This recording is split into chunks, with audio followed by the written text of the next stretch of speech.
Assalamualaikum warahmatullahi wabarakatuh. Apa kabar teman-teman semua? Semoga sehat selalu ya. Kembali lagi bersama kami di RX Channel. Kami dari kelas Transfer B kelompok 1 akan membawakan pembahasan mengenai sel-sel darah.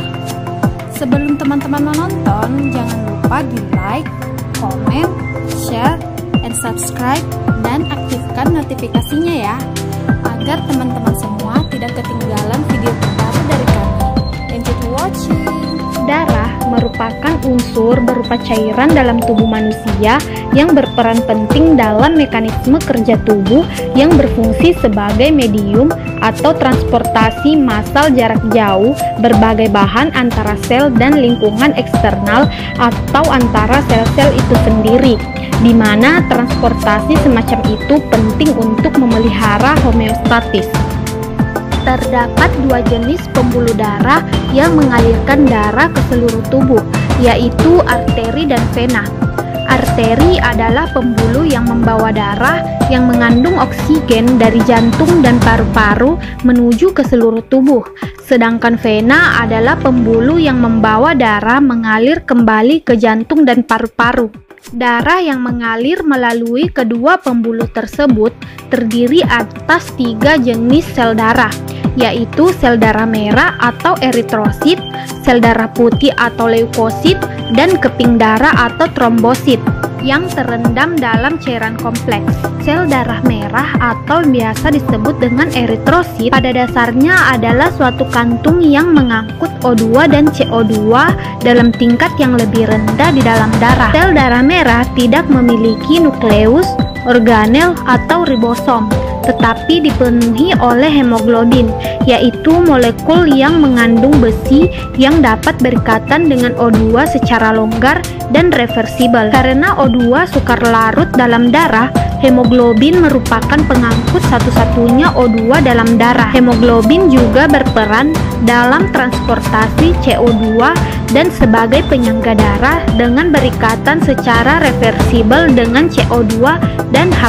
Karena tidak mampu mengganti komponen-komponennya, sel darah merah memiliki usia yang terbatas, yaitu sekitar 120 hari. Sel-sel bakal yang belum berdiferensiasi di sumsum tulang membentuk semua unsur sel darah. Produksi sel darah merah oleh sumsum tulang dalam keadaan normal seimbang dengan kecepatan lenyapnya sel darah merah, sehingga hitung sel darah merah konstan. Eritropoiesis dirangsang oleh eritropoietin, hormon yang dikeluarkan ginjal sebagai respon terhadap penurunan penyaluran O2. Sel darah putih atau leukosit adalah unit-unit pertahanan tubuh. Sel ini menyerang benda asing yang masuk, menghancurkan sel abnormal yang muncul di tubuh, dan membersihkan debris sel. Terdapat 5 jenis sel darah putih yang masing-masing memiliki tugas berbeda. Yang pertama itu adalah neutrofil atau spesialis fagositik yang penting untuk memakan bakteri dan debris. Yang kedua adalah eosinofil yang menghususkan diri menyerang cacing parasitik dan berperan penting dalam reaksi alergi. Yang ketiga adalah basofil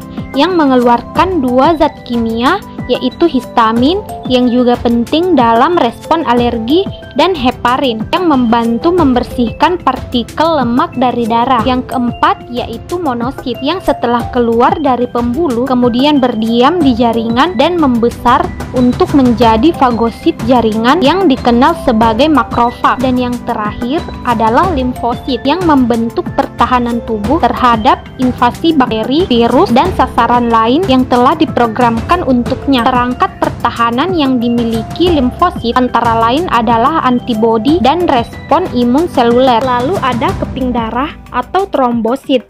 Keping darah adalah fragmen sel yang berasal dari megakariosit besar di sumsum tulang. Keping darah berperan penting dalam hemostatis, penghentian pendarahan dari pembuluh yang cedera. 3 langkah utama dalam hemostatis adalah spasme vaskular, pembentukan sumbat keping darah, dan pembentukan bekuan. Spasme vaskular mengurangi aliran darah melalui pembuluh yang cedera, sementara agregasi keping darah di tempat cedera pembuluh pembuluh dengan cepat menambal cacat yang terjadi. Keping darah mulai berkumpul apabila berkontak dengan kolagen di dinding pembuluh yang rusak. Adapun pemeriksaan darah atau pemeriksaan hematologi, di mana secara umum dapat dibedakan menjadi dua, yaitu pemeriksaan rutin dan pemeriksaan lengkap. Pemeriksaan rutin terdiri dari pemeriksaan hemoglobin atau HB, hematokrit, perhitungan jumlah sel darah merah, sel darah putih, dan trombosit, serta indeks eritrosit. Sedangkan untuk pemeriksaan lengkap, yaitu pemeriksaan rutin yang ditambahkan SADT atau sediaan apus darah tepi, dan MDT atau morfologi darah tepi, di mana terdiri atas ukuran kandungan HB, anisositosis, poikilositosis,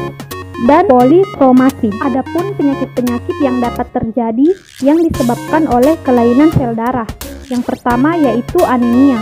Anemia merupakan kondisi di mana ketika darah tidak memiliki sel darah merah yang cukup, yang mengakibatkan sel-sel lain di dalam tubuh tidak mendapat cukup oksigen dan tidak berfungsi secara normal.